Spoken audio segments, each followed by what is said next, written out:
તમે આજે આવેદનપત્ર શેનું આપ્યું? આજે અમે આવેદનપત્ર એ આપ્યું કે શાંત તિરંગા જે ગ્રુપ હતું તોડબાદ ગેંગ, તે છેલ્લા ભારતીય જનતા પાર્ટી અને નગરપાલિકાના ખોટી રીતે બદનામ કરવાનું એમનું જે ષડયંત્ર હતું, તો એમના દ્વારા જે કોન્ટ્રાક્ટો પાસે કે અલગ અલગ પાસે જે ખંડણી માગવાની એનો જે રેકોર્ડિંગ છે, અને તથ્યો માટે તપાસ થાય, નાયબ કલેક્ટરને, ચીફ ઓફિસરને અને કલેક્ટરશ્રીને પણ અમે આવેદનપત્ર આપવાના છીએ.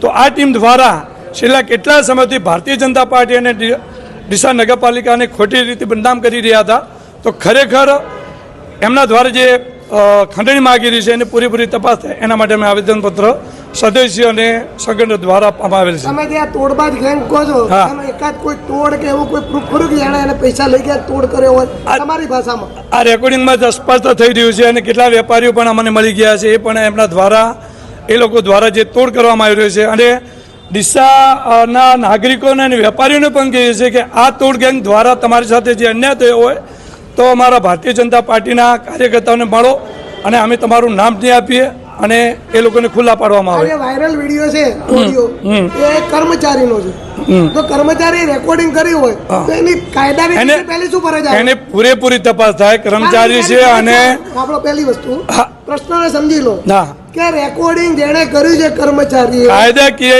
જે પણ શું કરવું? કાયદાકીય જે પણ થતું છે અમે પૂરેપૂરી માગણી છે અમારી. કર્મચારી અને જે સામે બોલે છે કાયદાની દ્રષ્ટિએ પહેલું એને કોને કહેવું પડે? એને સીઓને, ચીફ ઓફિસરને કહેવું. બરોબર, ચીફ ઓફિસર એની ફરિયાદ પડે. એના માટે અમે આવેદનપત્ર આપ્યું છે ચીફ ઓફિસરને. પગલા લેવાશે જ ને દરેકને. અમે પહેલું તમે ચીફ ઓફિસરને જ આવેદનપત્ર આપીને આવ્યા છીએ અને પછી પ્રાંતમાં આવ્યા છીએ. બરોબર, ચીફ ઓફિસરને આપ્યું તમે એવું લખ્યું છે કે? હા લખ્યું અમે બંને ભ્રષ્ટાચારમાં બંને લિપ્ત છે. આમાં તટસ્થ તપાસ થવી જોઈએ, એ જ અમારી માગણી. આમાં ફરિયાદ દાખલ થવી જોઈએ જેથી બીજા આમ પ્રજા આ ગેંગ દ્વારા પીડિત ના થાય, એ જ અમારી ખાસ માગણી છે. ભારત માતા કી જય.